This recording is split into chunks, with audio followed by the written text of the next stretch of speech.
अगर आपको भूख ना लगने की समस्या है, आपको ऐसा लगता है कि आपका पेट भरा हुआ है, अगर आप खाना खाने भी बैठते हैं तो थोड़ा सा ही खा पाते हैं और आपका पेट बहुत जल्दी भर जाता है, या फिर आपको खाना खाने का मन ही नहीं करता या खाने में टेस्ट नहीं आता और इसकी वजह से आपको कुछ ऐसे सिम्टम्स आ रहे हैं जैसे कि आप बहुत ज़्यादा वीक हैं, कमज़ोर हैं, आपकी बॉडी बेजान सी आपको प्रतीत हो रही है, तो ये सभी सिम्टम इस वजह से हो रहे हैं कि आप प्रॉपर अमाउंट में फूड नहीं ले पा रहे हैं। तो अगर आपको भूख न लगने की समस्या हो रही है तो आज हम आपको प्रॉपर सॉल्यूशन बताने वाले हैं, बिल्कुल प्रैक्टिकल सॉल्यूशन बताने वाले हैं जिससे कि आप अपनी समस्या का पूरी तरह समाधान कर सकते हैं। तो आज इस वीडियो को पूरी तरह देखिएगा ताकि एक्चुअल में आप इस समस्या का समाधान कर सकें।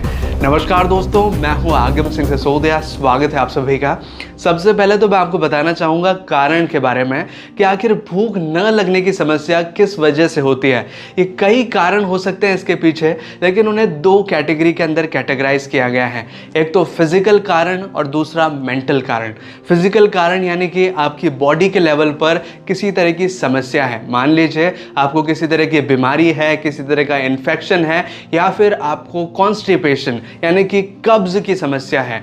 तो अगर आपको ये समस्या होती है तो ये सारी कैटेगरी होती है फिजिकल की कैटेगरी, और इसमें सबसे कॉमन कारण है कब्ज की समस्या। अगर आपको कब्ज बना रहता है तो कब्ज का मतलब क्या कि आपकी बॉडी में कचरा भरा हुआ है, और अगर कचरा भरा हुआ है तो ऊपर से खाना खाने का मन कैसे होगा, क्योंकि खाने की तो जगह ही नहीं है अंदर।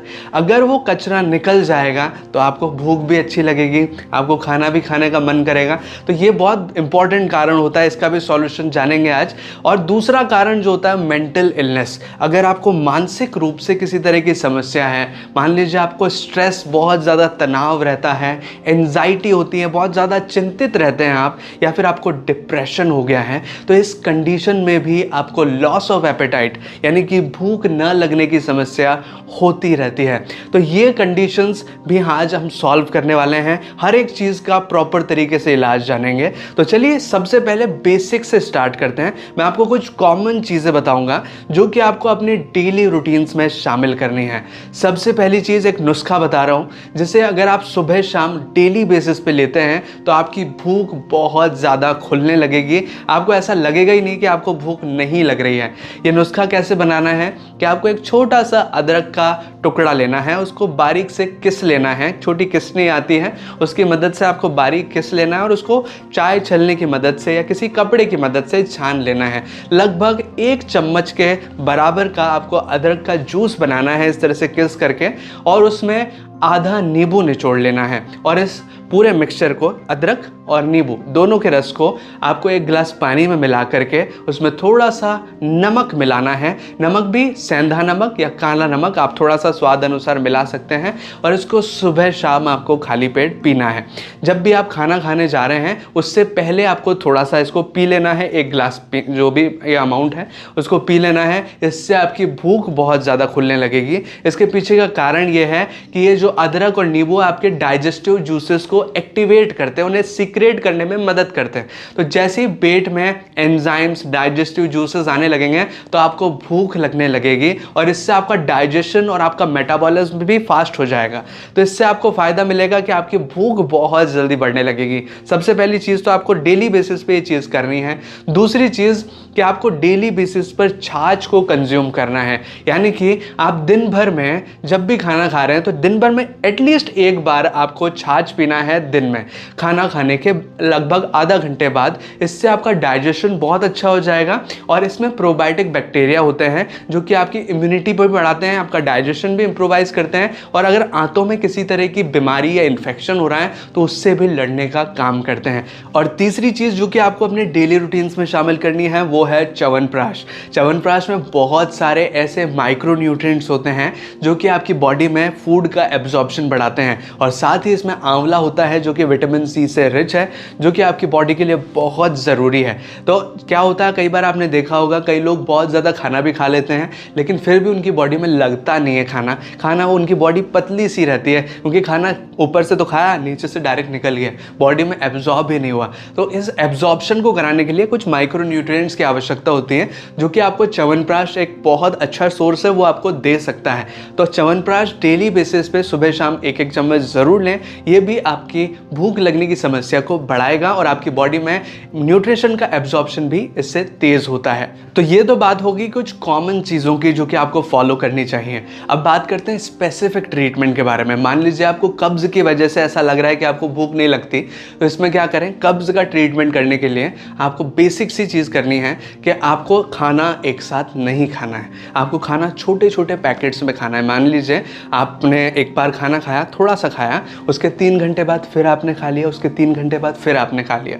तो ऐसे आपको थोड़े थोड़े टाइम गैप्स के अंदर थोड़ा थोड़ा करके खाना है। इससे आपकी भूख भी बढ़ेगी, इससे आपका डाइजेशन भी अच्छा होगा और आपको कॉन्स्टिपेशन भी नहीं होगा। और कॉन्स्टिपेशन के लिए आपको सलाद खाना बहुत ज़रूरी है। अगर आपको कब्ज़ रहता है तो कोई भी खाना खाएं, उससे पहले थोड़ा सा सलाद ज़रूर खाएं, थोड़ा ज़्यादा अमाउंट में खाएं, उसके बाद खाना खा लें। इससे आपका डाइजेशन बहुत अच्छा हो जाएगा। और पानी जो पीते हैं आप, उसको ठंडे पानी को अवॉइड कीजिए, या तो थोड़ा गुनगुना करके पानी पीजिए, या फिर गर्मियों का सीज़न भी है तो आप थोड़ा सा नॉर्मल पानी पी लीजिए। लेकिन आप फ्रिज का पानी तो अवॉइड कीजिए। मटके वाला पानी पी सकते हैं, वो अच्छा रहेगा, लेकिन ज़्यादा ठंडा पानी डाइजेशन को बिगाड़ता है, तो उस चीज़ों को ना करें। और जो खाना आप खा रहे हैं थोड़ा धीरे धीरे करके चबा चबा करके खाएं, तो वो बहुत इजीली डाइजेस्ट होगा। और डेली बेसिस पे कम से कम आधा घंटा एक्सरसाइज ज़रूर करें। इससे कॉन्स्टिपेशन भी रिलीज़ होगा और आपका डाइजेशन इम्प्रूवाइज होगा। आपको भूख लगने लगेगी, क्योंकि बॉडी जब फिजिकली एक्टिव होती है तो पूरी मेटाबॉलिकली भी एक्टिव हो जाती है, जिससे कि आपका डाइजेशन ओवरऑल बॉडी पर फर्क पड़ता है और इससे आपको भूख अच्छी लगने लगती है। और अगर आपको ऐसा लगता है कि आपकी बॉडी में किसी तरह की बीमारी है, किसी तरह की इलनेस है, तो प्लीज़ एक नियर बाय डॉक्टर को कंसल्ट करके अपना बॉडी चेकअप करवा लें। और बॉडी चेकअप के बाद एक्चुअल में पता लग जाएगा कि आपका लिवर फंक्शन में प्रॉब्लम है, या फिर आपके गैस्ट्रिक डाइजेशन में प्रॉब्लम है, या किसी भी में अगर प्रॉब्लम होगी तो डॉक्टर उसको आइडेंटिफाई करेंगे और उसके हिसाब से आपका ट्रीटमेंट कर देंगे। तो कारण जानना बहुत ज़रूरी है। और अगर आपको मेंटल इलनेस की वजह से ऐसा कुछ हो रहा है, मान लीजिए आपको बहुत ज़्यादा तनाव है, बहुत ज़्यादा स्ट्रेस रहता है, डिप्रेशन है, इस तरह की अगर कंडीशन है, तो एक बहुत अच्छी चीज़ है, वो है मेडिटेशन। इससे आपकी सारी समस्याएं दूर हो जाती हैं। लोग सोचते हैं मेडिटेशन मतलब यहाँ इस तरह से आप जाके बैठ जाएं और एक जगह से कुछ ना कुछ सोचते रहें या कुछ करते रहें, ऐसा नहीं है। मेडिटेशन बहुत आसान है, करना कुछ भी नहीं है। दिन भर में एटलीस्ट 15 से 20 मिनट आप निकालिए अपने लिए। उसमें कोई आपके पास नहीं होना चाहिए, चाहे आपका फ़ोन हो, चाहे कोई लोग हो, वो नहीं होने चाहिए। आप अपने लिए 15 से 20 मिनट निकालिए। और इस टाइम पे आपको क्या करना है, या तो आप अपने छत पे चले जाइए, या किसी गार्डन में चले जाइए, या किसी शांत प्लेस पर जाकर बैठ जाइए। और बैठकर आपको करना क्या है, आपको सिर्फ अपनी लाइफ को ऑब्जर्व करना है। उसमें भी 3 एस्पेक्ट आप देख सकते हैं कि आपकी हेल्थ कैसी है, आपकी वेल्थ कैसी है, आपकी हैप्पीनेस कैसी है। 3 कैटेगरी के अंदर आप अपने आप से बात कर सकते हैं कि मेरी ये तीनों कैटेगरी के अंदर मैं कैसा कर रहा हूँ, कैसा परफॉर्म है मेरा। तो ये चीज़ अगर आप अपने आप से पूछते हैं तो बॉडी अपने आप जवाब देने लग जाएगी। आपका दिमाग अपने आप जवाब देगा कि मैं इन कैटेगरी में क्या हूँ। और फिर अपने साथ एक डायरी पेन भी लेकर जाएं और उसमें अपनी जितनी भी प्रॉब्लम है वो लिख दीजिए। और प्रॉब्लम लिखने के बाद अपने दिमाग से बोलिए कि इस प्रॉब्लम का सॉल्यूशन क्या है, इसका सॉल्यूशन क्या है। एक्चुअल मानिए कि आपका दिमाग जब आप बोलेंगे कि ये प्रॉब्लम है, तो वो उसका सॉल्यूशन निकाल के आपके सामने रख देगा। बहुत पावरफुल है हमारा ब्रेन। अगर आपको प्रॉब्लम का सॉल्यूशन मिल गया तो काई का स्ट्रेस, काई का डिप्रेशन, काई की एंजाइटी।